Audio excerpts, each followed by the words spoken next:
Halo, selamat datang semuanya. Berjumpa lagi dengan saya. Ya, kali ini kita berada di mata pelajaran pekerjaan dasar teknik mesin ya. Hari ini udah masuk di bab 2. Nah, untuk di bab 2 sendiri itu ada beberapa subbab ya yang harus kita bahas di sini. Yang pertama itu ada pengukuran, standar pengukuran, lalu ada jenis dan cara pengukuran, dan yang ketiga empat itu kesalahan dalam pengukuran, contoh alat ukur dasar, dan selanjutnya contoh alat ukur pembanding. Ya, untuk motivasi belajar kali ini, hargailah seseorang jika kamu ingin dihargain orang lain. Ya, jadi kamu kalau merasa kurang dihargain sama orang, cobalah untuk menghargai orang dulu jika kamu ingin dihargain. Ya. Oke, selanjutnya kita masuk ke subbab pertama, yaitu pengukuran. Nah, jadi setiap produk atau setiap benda itu memiliki ukuran ya. Memiliki ukuran atau dimensi dan standar yang baku. Nah, kualitasnya itu ditentukan saat proses produksi yang melalui proses yang panjang. Nah, dimensi itu mempengaruhi ya. Jadi mempengaruhi suatu produk baik fungsi maupun nilai estetisnya. Nah, sebagai contoh, kita saat mau ini ya, mau memaku lukisan di dinding ya. Otomatis kita akan melubangi dinding tersebut dengan lubang yang sama dengan pengait atau penggantung yang berada di frame-nya itu ya. Nah, setelah kita lubangi, maka selanjutnya kita mencari pengaitnya. Nah, pengaitnya juga harus sama dengan ukuran pengait yang ada di frame-nya itu ya. Pengait frame-nya itu, jadi penahannya di dinding itu ya, itu pengaitnya itu harus sama dengan pengait yang ada di lubang pengait yang ada di frame-nya bingkai lukisan. Nah, otomatis ya, jadi kita membeli dan memilih ukuran baut yang pas sesuai dengan ukuran tersebut. Nah, ukuran inilah yang menjadikan produk memiliki dimensi yang sudah disepakati secara nasional maupun internasional. Jadi dalam setiap produksi, pengukuran menjadi hal yang sangat penting ya dalam menentukan dimensi suatu produk. Nah, ada istilah-istilahnya dalam ini ya, pembacaan pengukuran. Yang pertama tuh ada besaran pengukuran. Itu segala sesuatu yang diukur. Dan selanjutnya itu nilai pengukuran atau pengukuran ya. Itu adalah ukuran yang dibaca pada pengukuran dengan alat pengukur. Selanjutnya ada ukuran nominal, itu ukuran yang tertera pada gambar.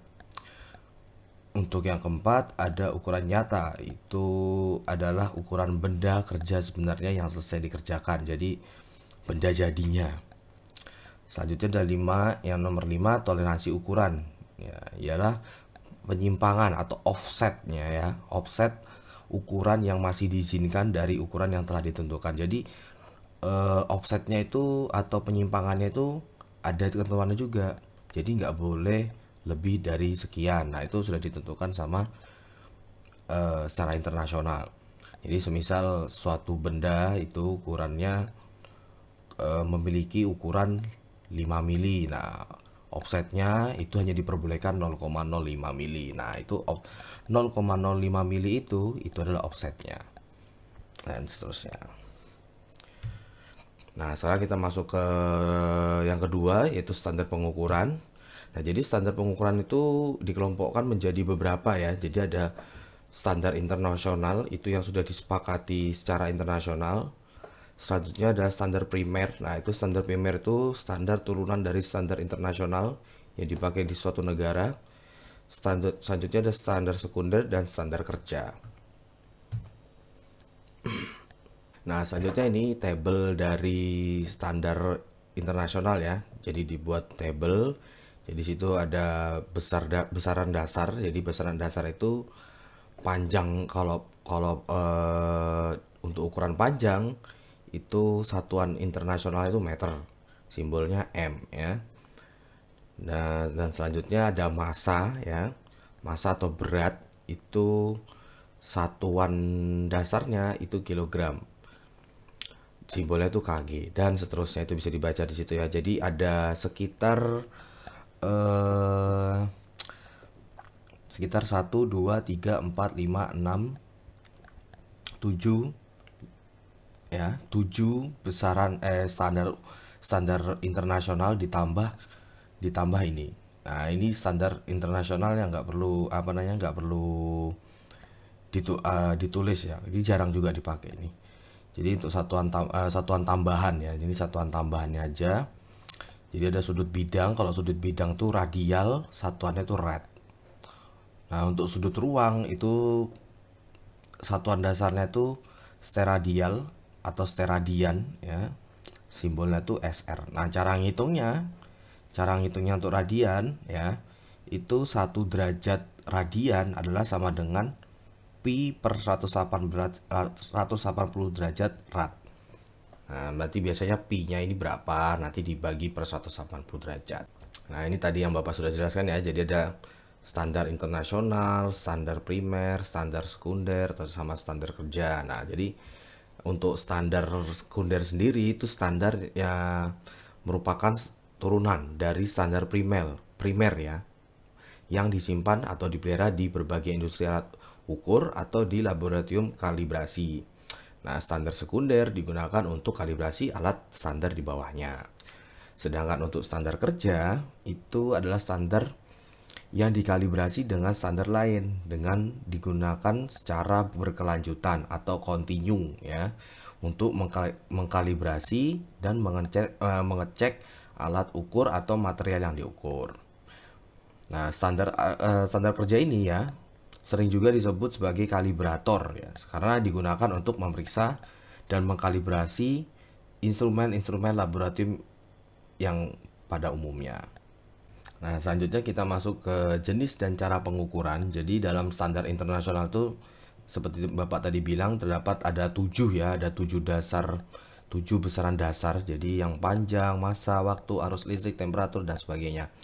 Nah, pada pengukuran geometris, besaran dasar yang digunakan tuh besaran panjang yang diberikan nama meter. Nah, syarat besaran standar dapat dijelaskan atau didefinisikan secara jelas dan tidak berubah dengan waktu dan dapat digunakan sebagai pembanding. Nah, ada beberapa jenis pengukuran ya. Jadi pengukuran linear atau pengukuran garis lurus ya, itu biasanya kalau kamu menggunakan penggaris itu ya. Menggunakan penggaris, terus mengukur sudut dan kemiringan. Kalau sudut itu bisa kamu lihat kalau lagi ngukur sebuah balok ya, itu ada sudut-sudutnya, atau bisa ngukur sebuah meja. Nah, itu ada sudut-sudutnya. Kalau kemiringan itu bisa pas ngukur sebuah tangga ya, sebuah tangga dari lantai dasarnya itu. Nah, selanjutnya ada pengukuran kedataran, di mana kita ini di sini tuh mengukur kedataran suatu meja, contohnya ya, mengukur kedataran suatu meja. Nah, selanjutnya ada pengukuran profil ya, pengukuran profil. Nah, itu selanjutnya itu maaf, nomor 5 tuh salah tulis ya, harusnya roda gigi ya. Jadi pengukuran roda gigi itu pengukuran di gigi-giginya di gear itu ya. Seperti contoh kalau kita mau ngukur gear sepeda motor itu ya, misalnya gear roda belakang. Nah, itu kan ada matanya. Nah, itu bisa kita ukur setiap sisi, setiap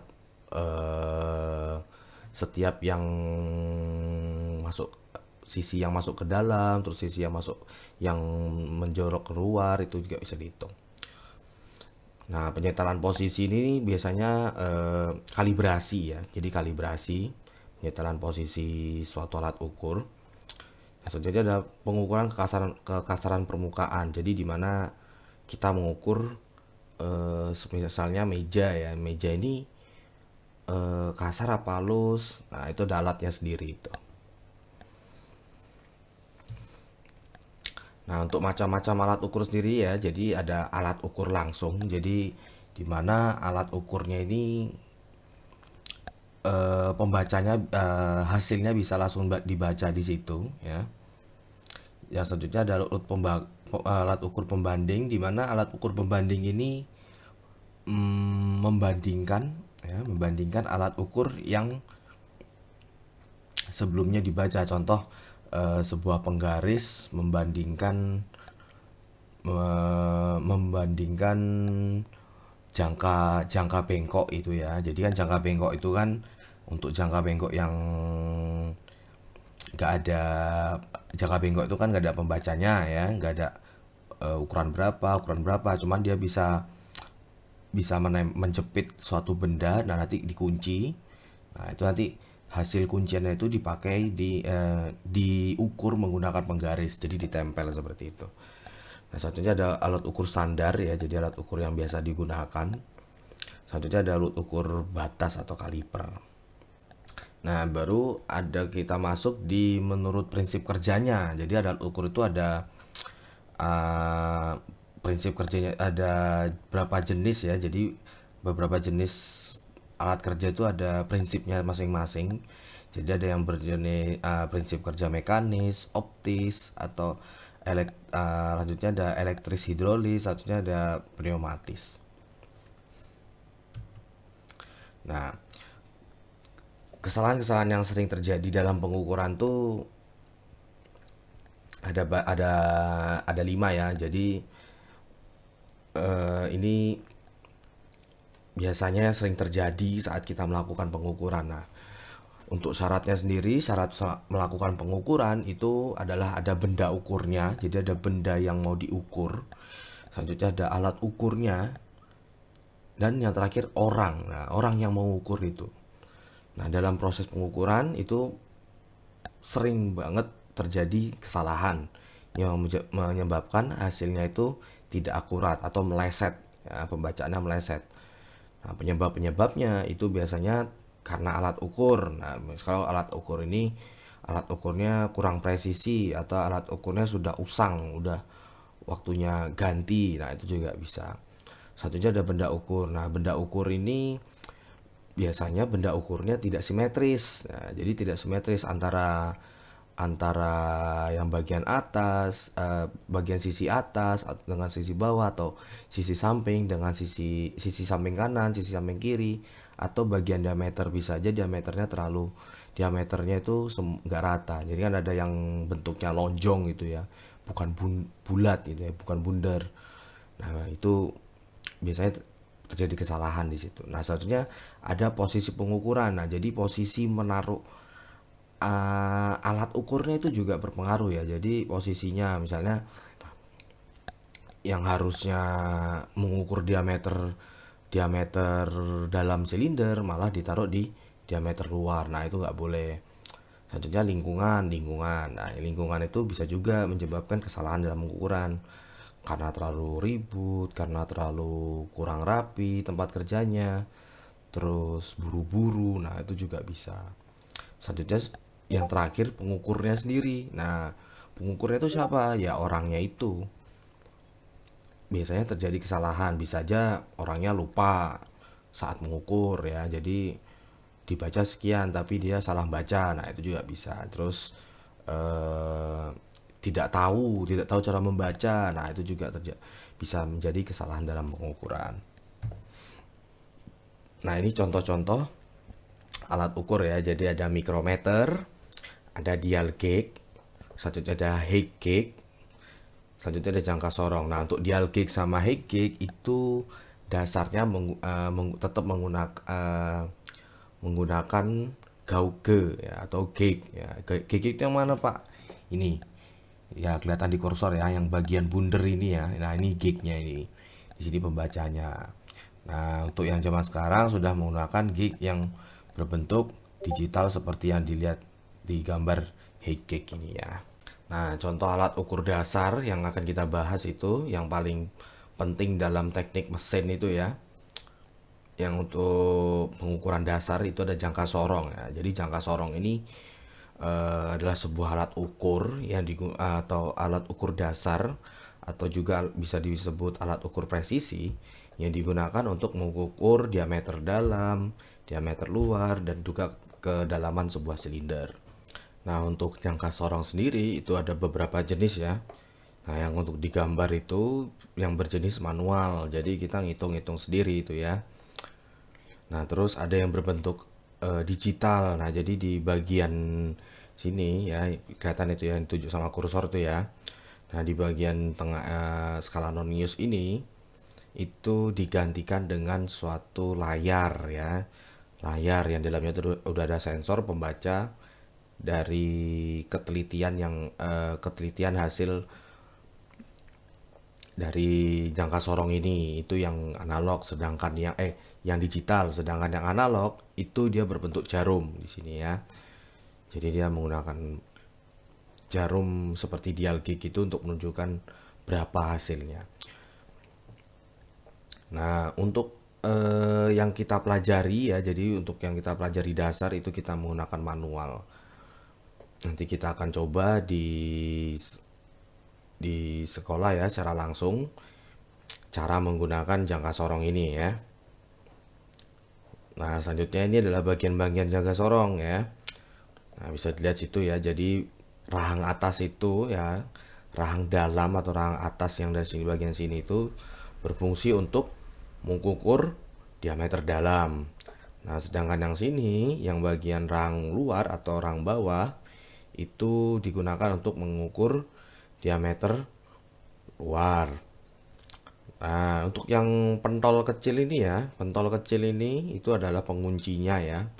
Jadi saat kita menjepit, kalau kita sudah ngejepit bendanya, nah di sini diputer supaya si skala Vernier atau skala Nonius ini tidak bergerak-gerak lagi. Yang bisa bergerak tuh yang bagian skala Vernier atau skala Nonius. Nah, ini ya, skala Vernier Nonius itu yang bagian ini yang ada kecil-kecil di bawah ini ya. Nah, itu memiliki akurasi sampai 0,05. Jadi paling maksimal itu biasanya untuk sebuah alat ukur jangka sorong itu akurasinya skala Nonius itu sampai 0,05. Ada yang 0,01, 0,02 dan seterusnya sampai 0,05 mili ya. Nah, selanjutnya ada skala utama ya. Jadi skala utama itu nanti ada dua, atas sama bagian yang bawah. Nah, ini tapi di gambar tidak menampilkan. Harusnya di atasnya bagian ini juga ada. Jadi ada sisi yang bagian sisi skala utama yang bagian atas itu menggunakan skala metrik standar metrik atau satuan primer ya. Satuan primer biasanya tuh inci. Nah, selanjutnya tuh di bawahnya itu standar utama yang menggunakan standar internasional atau milimeter ya. Jadi nggak cuma milimeter aja, ada yang menggunakan sentimeter ya. Biasanya sih ada pakai dua itu, yang pakai standar internasional milimeter atau yang biasanya ada juga yang sentimeter. Nah, selanjutnya di bawah sini, nah tangkai yang paling belakang ini itu namanya depth ya, depth. Nah, ini untuk mengukur kedalaman sebuah silinder. Nah, cara menggunakannya, cara menggunakan jangka sorong itu, jadi kita siapkan dulu alatnya, siapkan dulu bendanya yang mau diukur ya. Siapkan dulu, terus pastikan juga jangka sorongnya ini menunjukkan angka 0 ya. Jadi antara Nonius dengan skala utama itu menunjukkan angka 0 ya. Jadi sama kayak kita waktu gambar itu ya. Caranya itu skala Nonius itu hampir sama kayak waktu kita gambar menggunakan dua penggaris itu ya. Nah, jadi dinolkan dulu dua-duanya. Nah, habis itu kalau sudah ya, jadi maaf untuk tujuannya sendiri kenapa harus 0 itu supaya tidak terjadi kesalahan dalam pengukuran ya, atau biasa disebut zero error. Nah, selanjutnya kendurkan penguncinya itu ya, yang pentol di atasnya itu dikendurin. Biasanya juga ada yang nggak ada kuncinya, jadi langsung puter gitu aja juga ada. Tapi kita juga harus tahu kalau ada penguncinya ya. Jadi penguncinya yang pentol di atas itu. Nah, itu diputer, dilonggarin, habis itu geser ya, geser atau tarik rahangnya itu ke arah kanan sampai benda yang diinginkan itu, benda yang mau diukur itu pas bisa masuk di antara, dijepit di antara dua rahang ya. Jadi bisa kalau misalnya pakai rahang bawah itu biar sampai pas kalau kita mengukur diameter luar ya. Jadi si benda ukurnya itu, benda yang mau diukur itu harus pas sama diameter rahangnya. Kalau diameter rahang anu ya, bagian bawah itu ya, yang bagian mengukur diameter luar. Kalau untuk diameter dalam ya, jadi harus pas juga, ditarik sampai ukuran si rahangnya ini menjepit sisi-sisi di bagian dalamnya suatu silinder atau suatu benda yang mau diukur itu ya, sisi-sisi di dalamnya itu. Nah, setelah itu letakkan, kalau sudah letakkan benda yang akan diukur di antara kedua rahang. Nah, pastikan juga posisinya sudah sesuai ya. Nah, selanjutnya tarik rahang geser ke kiri sampai menggapit benda yang mau diukur. Nah, seperti Bapak bilang tadi ya kan. Jadi lalu kalau sudah pas itu putar, kalau sudah ini ya, sudah menjepit atau sudah menyentuh sisi bagian diameter dalam, itu langsung putar bagian pentol penguncinya itu ya, pentol penguncinya itu. Nah, selanjutnya kita bisa membaca. Kalau sudah terkunci, selanjutnya kita akan membaca hasil yang ditunjukkan. Nah, untuk cara pembacaannya jangka sorong sendiri itu ya, di sini Bapak ambil dua contoh. Yang pertama untuk jangka sorong yang memiliki skala 0,05, selanjutnya ada skala 0,02. Nah, skalanya ini itu nanti bisa kamu lihat di bagian sini ya. Biasanya di bagian sini di jangka sorong itu ada tulisannya 0,05 atau 5/10 atau 5/100 gitu, juga ada di sini tulisannya di sini ya.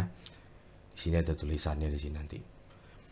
Nah, kita lihat dulu skala utamanya ini sentimeter atau milimeter. Nah, kalau sudah, kita lihat skala Vernier-nya ini yang nolnya ini berhenti di mana? Berhenti di garis mana untuk skala utama ini ya. Jadi nolnya ini berhenti di mana? Nah, untuk di gambar ini angka nolnya skala Vernier ini berhenti di dekat garis ke-12 ya. Jadi kamu hitung dari sini 1 2 3 4 5 6 7 8 9 10 11 12. Nah, dia berhenti di garis ke-12 dari skala utama. Nah, berarti kalau berhenti di situ, kalau untuk mili itu 12 mili. Tapi kalau satuannya sentimeter berarti 1,2.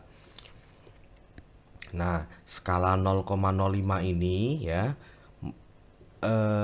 yang seperti Bapak bilang tadi bahwa skala 0,05 itu berada di skala Nonius ya, skala Nonius ini. Jadi maksudnya skala 0,05, setiap garis ini mewakili 0,05. Nah, kita habis itu lihat yang sejajar yang mana dengan garis mana yang sejajar dengan garis yang ada di skala utama ya. Kita lihat yang sejajar yang mana. Nah, ternyata yang sejajar di garis nomor 5 ya. Ini sejajar ini dengan garis skala utama. Nah, kalau sudah kamu lihat skalanya berapa? 0,05, berarti 0,05 dikali 5 karena dia yang sejajar di baris kelima. Nah, hasilnya itu adalah 0,025. Kalau sudah kamu tahu skala Veniernya ini berapa, kamu tinggal tambahkan aja dengan skala utama. Kalau mili kan tadi kan 12 mili, berarti 12 ditambah 0,05 mili. Tapi kalau kalau satuan skala utamanya itu cm, berarti 1,2 ditambah 0,25. Seperti itu. Nah, untuk yang contoh kedua itu skalanya 0,02 ya. Sama caranya, sama seperti yang atas. Jadi saat kita membaca, lihat dulu skala noniusnya dulu. Skala noniusnya yang 0 ini berhenti di mana ya? Berhenti di garis yang mana? Di garis yang mana di skala utama ini? Ya, seperti itu.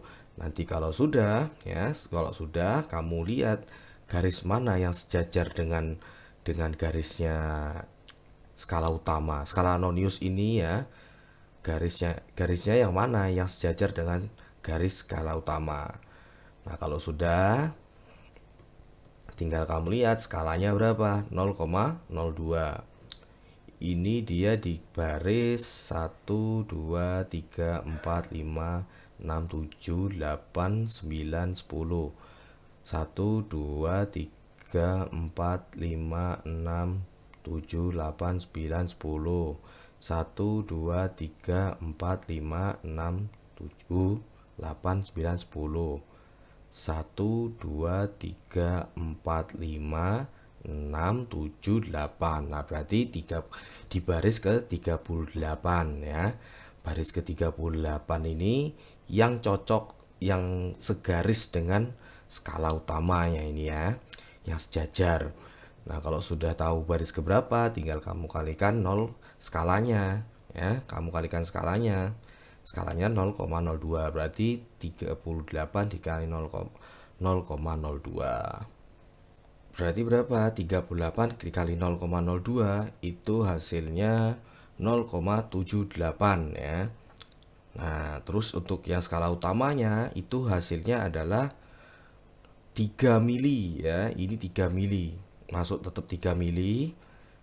Ini berarti 3 mili, atau kalau senti itu kalau disentikan itu 0,3 ya, 0,3. Tapi di sini biar enak Bapak ambil mili saja semuanya ya. Jadi ini skala utamanya itu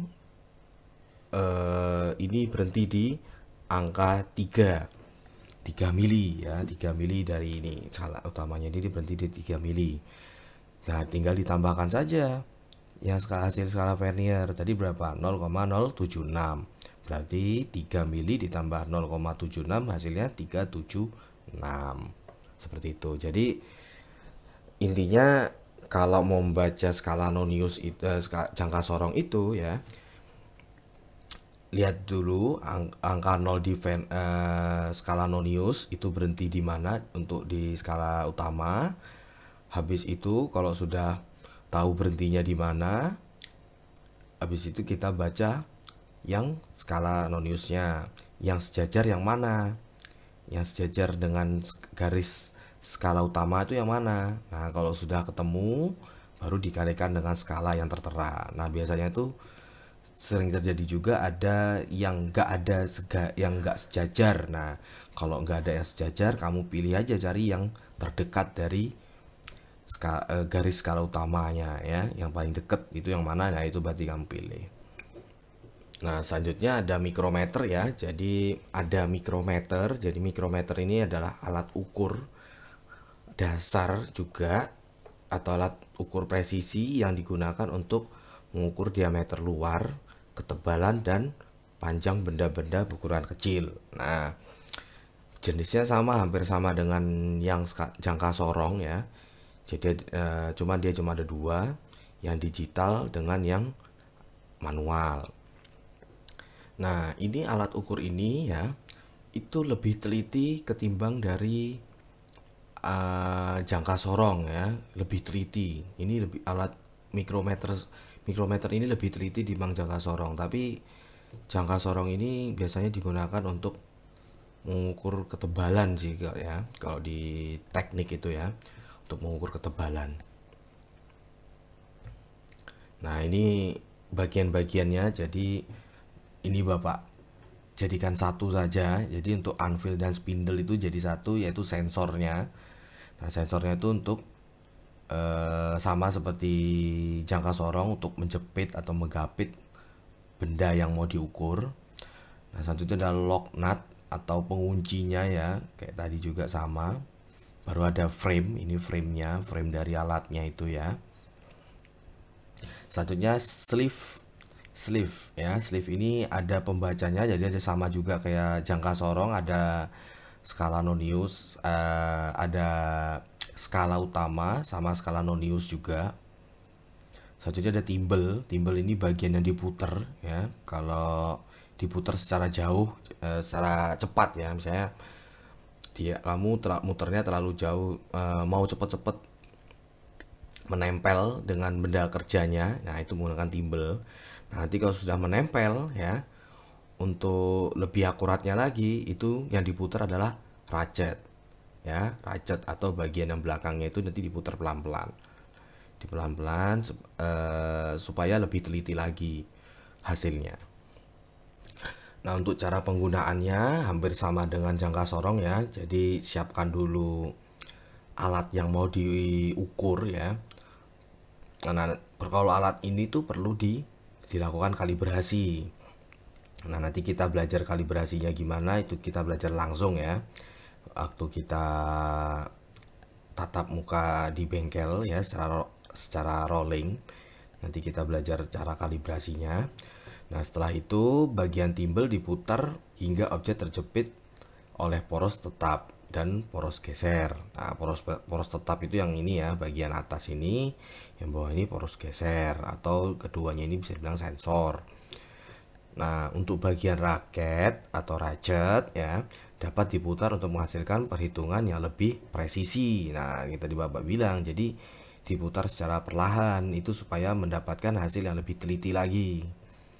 Ya, tapi itu secara perlahan-lahan. Kalau yang timbel itu secara cepat-cepat. Jadi kalau jaraknya masih jauh atau jaraknya masih jauh dari benda yang mau diukur, nah itu pakai timbel itu muternya. Nah, setelah sudah pas ya, udah bener-bener cocok, udah pas. Nah, habis itu kamu tinggal mengukur hasilnya yang tertera di skalanya. Nah, untuk pembacaannya sendiri ya, cara membaca mikrometer sekrup itu ya. Nah, kita bisa lihat di contoh pertama yang di gambar atas pojok kiri itu ya. Jadi dilihat dulu ya, dia berhenti di mana. Ya, ini karena kepala dia berhenti di lebih dari 5 berarti maaf, jadi karena dia berhenti lebih dari 5 ya, jadi ditulis 5 ya. Jadi untuk satu garis yang di bawahnya itu 0,5. Jadi yang atasnya ini untuk yang di sini tuh dia 0,5 ya. Jadi untuk setiap garis yang kecil ini 0,5. Seperti ini 0,5 1 ya, 0,5 1, 1,5 2. Nah, itu kan ada garis kecil yang atas itu ya. Garis yang kecil-kecil di atas itu.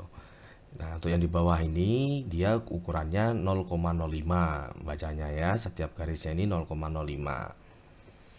Nah, habis itu dilihat dia lebihnya lebih berapa, berhenti di lebih berapa. Nah, lebihnya ini kan di 0,5 juga ini ya kan. Ini kan 0,5 ini lebihnya. Nah, berarti 5,5 ditambah ya, ditambah. Nah, untuk yang bagian skala bagian yang pinggir ini ya, skala bagian pinggirnya ini, itu kamu lihat, ini kan ada garisnya nih. Nah, ada garis panjang ini yang di skala sini tuh, kamu lihat dia berhenti di titik mana ya, di titik mana dia berhenti. Nah, untuk yang digambar ini dia berhenti di titik 0,28. Kenapa 0,28? Nah, berarti ini kenapa berhenti di 0,28? Karena untuk yang skala bagian yang pinggir ini, yang skala yang gabung sama timbel ini ya, itu dibaca setiap garis itu 0,1, 0,2 setiap garis. Nah, jadi karena dia berhenti di garis ke-28, jadi dibaca 0,28. Sama nanti kalau semisal dia tidak sejajar ini garis panjangnya ya, tapi mendekati garis ke 028, tetap dibaca 0,28. Nah, kalau sudah tinggal ditambahkan aja. Tadi kan yang sebelah sini skala tetapnya ini ya. Skala utamanya itu hasilnya kan ini 5,5 ditambah skala nonius atau skala yang gabung sama timbel ini 0,28, hasilnya 5,78. Nah, untuk gambar yang kedua sama ya, jadi sama. Ini kan dia berhenti di kepala 4. Nah, berarti ditulis di sini 4 ditambah, nah ini kira-kira dia berhenti di garis 0,5 ini ya, 0,5, jadi 4,5. Terus dia berhenti untuk segarisnya ini, garis panjangnya ini ya, garis panjang di garis utama itu sejajar dengan angka 30.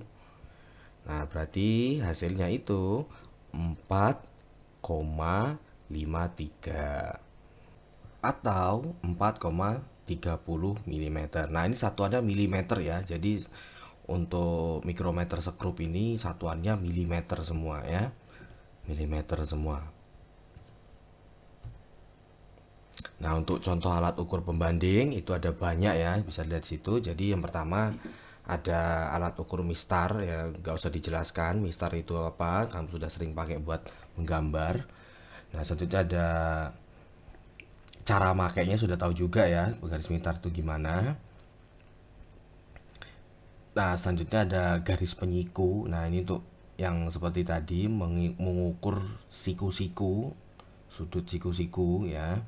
Selanjutnya ada surface roughness. Nah, ini untuk mengukur kerataan dari suatu permukaan ya, kedataran suatu permukaan. Selanjutnya ada jangka. Nah, untuk jangka sendiri itu ada banyak jenisnya ya. Nah, contohnya tadi Bapak sudah sebutkan di sebelumnya. Contohnya itu jangka bengkok. Nah, nanti jangka bengkok dipadukan dengan penggaris mistar untuk membacanya. Karena apa? Nah, bisa lihat di gambar itu. Jangkanya tidak ada, si jangka itu tidak ada